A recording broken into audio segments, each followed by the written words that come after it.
Hello my friends and welcome to Disney Dreamlight Valley Reddit review. Let's see what's been going on this week. And if you want more Disney Dreamlight Valley content, whether it's spirals or inspiration or Reddit reviews or portal reviews or Discord reviews or tips or tricks or playthroughs or anything you can imagine, click the subscribe button. Daily Disney Dreamlight Valley videos. You're not going to be disappointed. Let's jump right into it. I found them!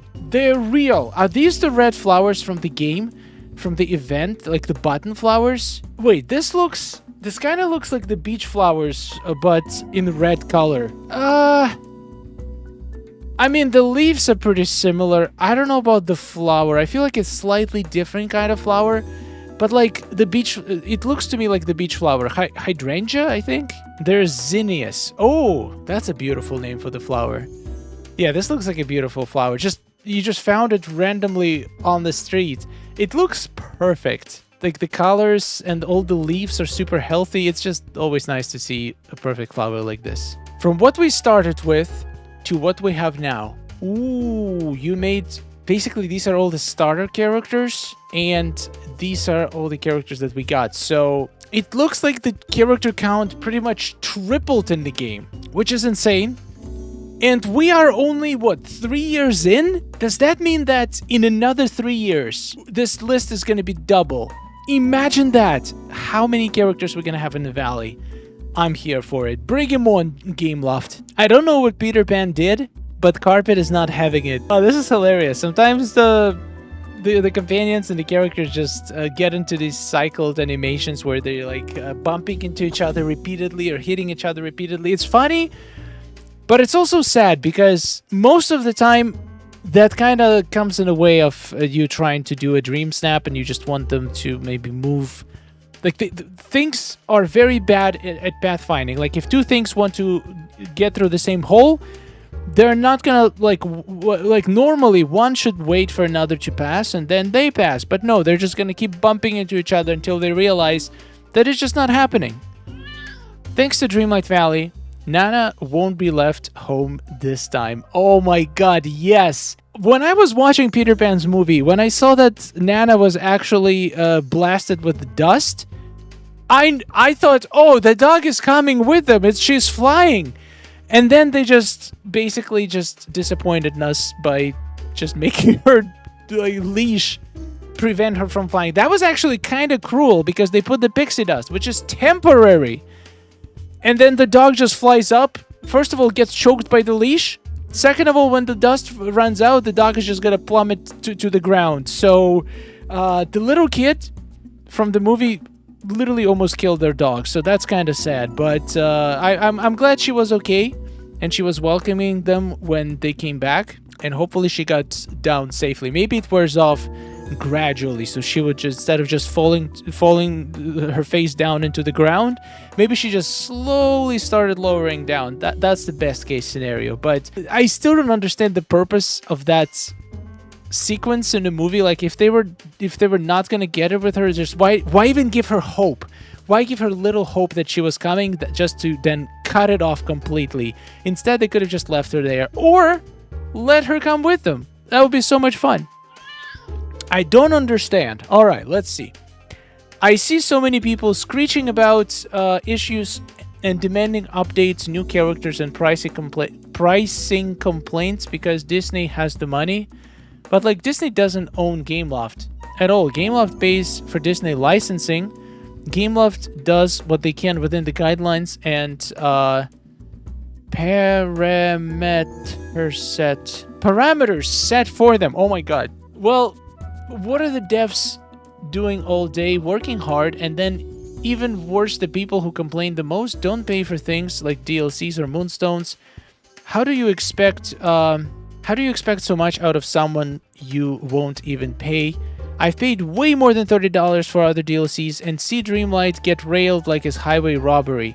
Paying for DLC is to be expected. It's not predatory, it's business. That's how they pay their teams and the big mouse. Big mouse, that's funny. How is that so hard to understand? Okay, so I agree with some points. I also disagree with some points, so let's talk about it. I absolutely agree that DLCs And selling like the microtransactions in Disney Dreamlight Valley are absolutely not predatory. If you play some modern mobile games, if you want to know what predatory looks like, that's predatory.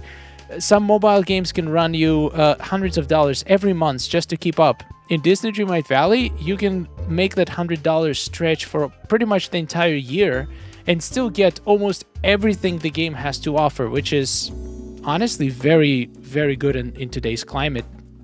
The amount of content this game gives you, look at all the games that sell for $70, $80 that give you like maybe 15 to 20 hours of content. And then after that, there's nothing to do. You basically finish the game. I just love like the games that are, what's the name for this model? Basically the games that are never ending and constantly receiving new content and expanding, and games where you can just, replayability is super crazy. You can literally demolish your entire valley and start from scratch and have a completely new experience using all the items in the game. So in terms of monetization, I've never thought that Gameloft and Disney Dreamlight Valley was particularly predatory. Some stuff is expensive, but the game also gives you so many ways to earn moonstones without paying. I don't think there are many other games out there who sell paid cosmetics that allow you to grind for majority of them basically for free.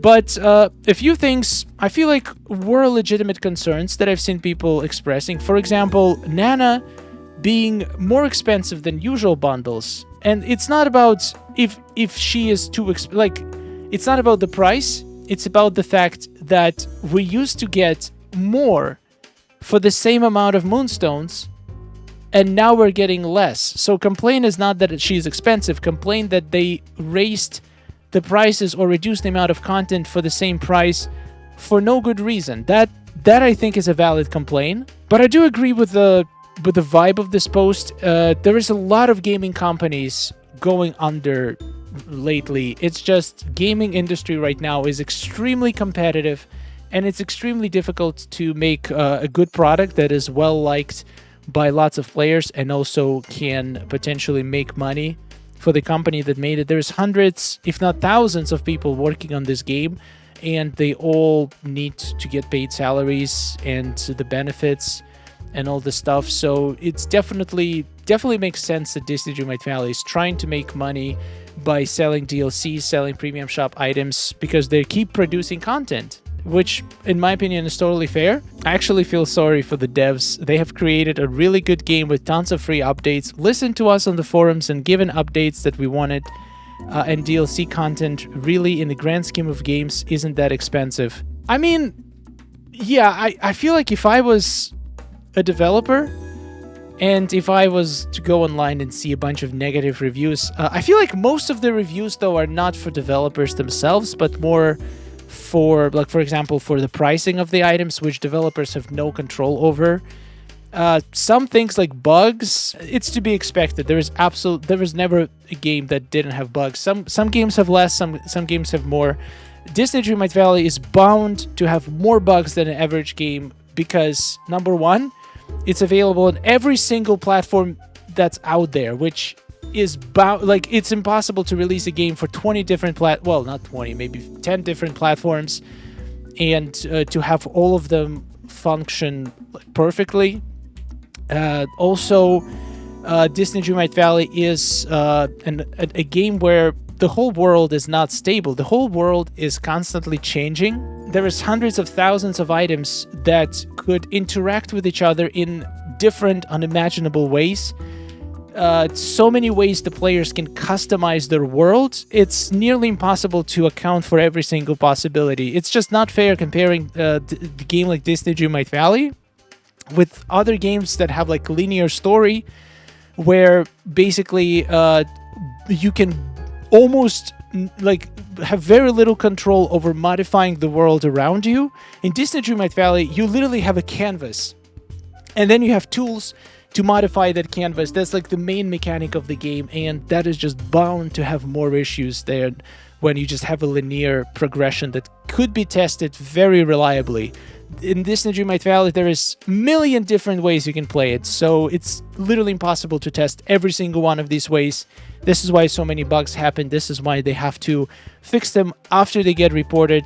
But after all, I've been looking at general consensus and people's posts about Disney Dreamlight Valley. There are some negative posts, but overwhelming majority of people and overwhelming majority of posts that I see are positive, and there's a lot of love and appreciation for development team. Of course, there's exceptions, but overall, in general, I think that people really appreciate the developers and really enjoying all the updates. There's a lot of positivity in the community, and it far outweighs the negativity. So let's just keep it this way. I love this post. Very well done, Potato Maleficent. Is it appropriate to join a party and dressed like this? Oh my god. This is... I'm definitely gonna have to blur this. It's getting crazy. Why? Why is this happening? Why are characters randomly undressing in the valley? This is a kid's game. Gameloft, please fix this. This is getting ridiculous. Any blue skirts? That's a good question. That's true. We don't have a single blue skirt. So we have this beautiful sailor's outfit, but if you want to wear it with skirt and not pants, you're screwed. Give us a blue skirt, Gameloft, please. Thank you very much. Lanterns lit. Apples are ripe. Oh my god. For a second, I was like, is this Disney Dreamlight Valley? There's so many apples in this picture. There's apples on the table. There's apples randomly scattered around. There's apples above the house. This was threw me away. Threw me... What's the... I forgot the expression. Anyway, there's apples on the roof. And I'm like, what? And then I remember, yes, we literally just got the house skin that has apples on the roof. That is a beautiful scene. Well done, Tasha. After months of harvesting and cooking, I've finally done it. You have cooked an entire chest of veggie platter. Wait, really? Months? For one storage? I mean, that's a lot of money. When you sell this, you're probably gonna make a couple million, but I feel like it doesn't take months to make this one chest. Like, just the harvesting part. If you have decent amount of farming buddies, this amount of pumpkins... I mean, I guess you need this amount multiplied by 3 to make this amount of veggie. So basically, 3 large chests of pumpkins could be probably harvested in a day if you have a big enough field. So this is worth 10 million coins. Okay, wait, actually, this is much more than I thought. Actually, this is actually more than... So it takes 3 pumpkins per... So yeah, actually, 3 large chests of pumpkins, that's a significant amount. If you have buddies, yeah, that might be a couple days worth of grinding. Maybe harvesting a big field 2 or 3 times. And then cooking them all. I highly recommend cooking using the new cooking station that we just got from the Summer Sizzle event, because it's much faster at cooking. It's much faster at autofilling the recipes. So it's gonna save you a lot of time if you do manual cooking. How to get the street. Wait, is this my valley? No, this is not my valley. But this is a good looking street. Yeah, touch of magic rugs, pretty much. Loving all the Nana poses. I mean, the pose is fire. It looks like she's dancing. This is going to be so good in a dancing dream snap. Yeah, this is a good pose. And also, she also moves you to the side, so she displaces your character from the middle, which is very useful. I think Nana, even if you're not a fan of the Peter Pan movie, just for the pose, might be worth it. What do we think of my small corner of Neverland, you guys? I'm pretty proud of my bridge. I think it's great. I love the rainbows. Just very nice and green, and the angle that you shot this bridge is beautiful. Oh my god, Nora from Horrible Gaming created a campground with a new house skin. I decorated almost all of the floating island for this build. It's incredible. The entire floating island with so many small details just to showcase the new campers. Beautiful. Also using the campfire in the front. That's so good. And you got the water going. Wow, this took a while. I can see this definitely took a while. That is a beautiful shot. This should be a dream snap. I hope you're saving all of these shots for dream snaps. Alright guys, on this note, we're gonna end this Reddit review. Hope you enjoyed, and thank you so much for watching. Check out Dreamer's Portal. The Star Snap Challenge currently active is almost over, and the next one is starting on Sunday, and this one is gonna be very fun. You can see the hint in the Star Snaps page already. Scrooge has given us a lot of couches over the years. So it's finally time to put them to good use. I think it's going to be a fun, silly challenge. And it's going to give us, a lot of us, opportunity to decorate the way we don't usually decorate. So I think it's going to be fun. Thank you for watching. I'll see you in the next one. And take care. Oh, nice day we're having, isn't it? Oh, it's wonderful. Woohoo! Amazing. Gotta tell you, it is really beautiful here. Hey, nice to see you. Oh, hello. Are you seeing this? Oh.